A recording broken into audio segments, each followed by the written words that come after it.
નમસ્કાર મિત્રો, સ્વાગત છે આપ સૌની સિયારી ચેનલ ગુજરાતી સાહિત્ય વિદ નિકુંજ યુટ્યુબ ચેનલમાં. હું નિકુંજ પરમાર આપ સૌનું તહેદિલથી આજના વિડીયોમાં સ્વાગત કરું છું. મિત્રો, આજના પેન્શન સમાચારમાં વાત કરીશું પેન્શનના આગામી પેન્શન વધારવા અને 18 મહિનાના ડીએ એરિયર્સને લઈને કેબિનેટ બેઠકમાં લેવાયો મહત્વપૂર્ણ નિર્ણય.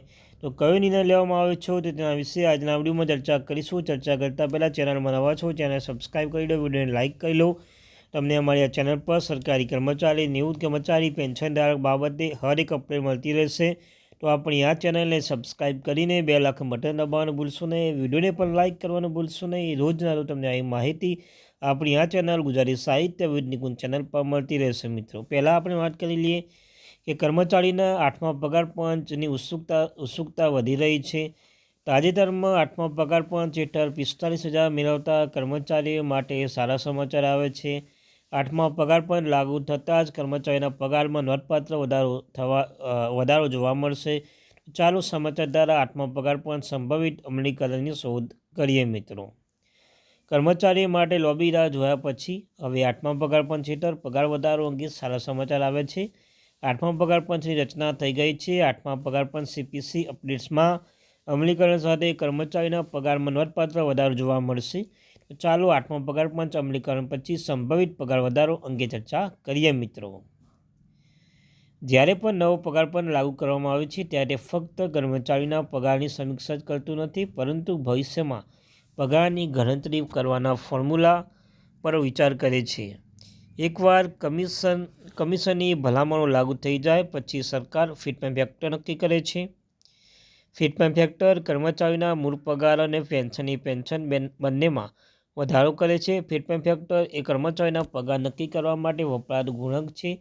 આનો અર્થ એ થયો કે ફિટમેન્ટ ફેક્ટર જેટલો ઊંચો છે તેટલો કર્મચારીનો પગાર એટલો વધારો રહેશે.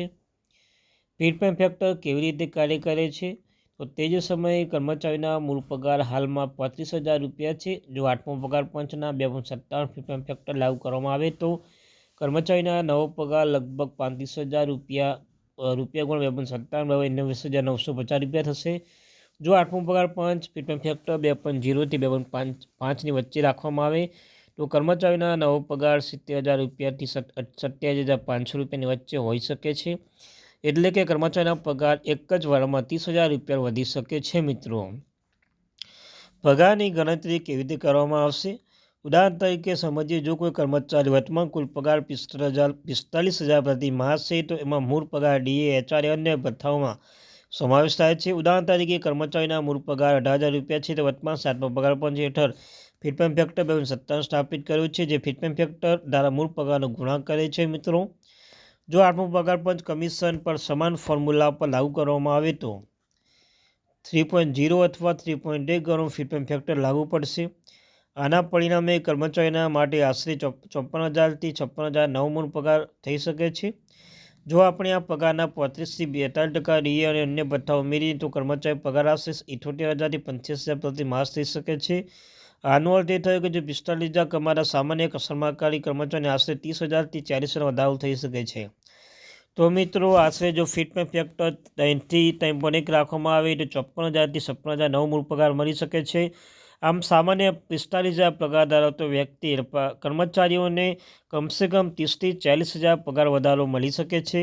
આમ 8મો પગાર પણ લાગુ થતાં આ બધા ફાયદા જોવા મળશે. મિત્રો, આ વર્ષથી 8મો પગાર પણ લાગુ થશે. વર્તમાન 7મા સીપીસીની મુદતથી ડિસેમ્બર સમાપ્ત થઈ રહી છે. સામાન્ય રીતે 1 વર્ષ નવો પગાર પર લાગુ કરવામાં આવે છે. તે અપેક્ષા રાખવામાં આવી છે કે 8મો પગાર પંચ 2028માં લાગુ થઈ શકે છે. જો બાબતે નાણામંત્રાલય દ્વારા સત્તાવાર જાહેરાત કરવામાં આવી નથી. મિત્રો, તો આ અત્યારથી મહત્વપૂર્ણ update. Thank you very much.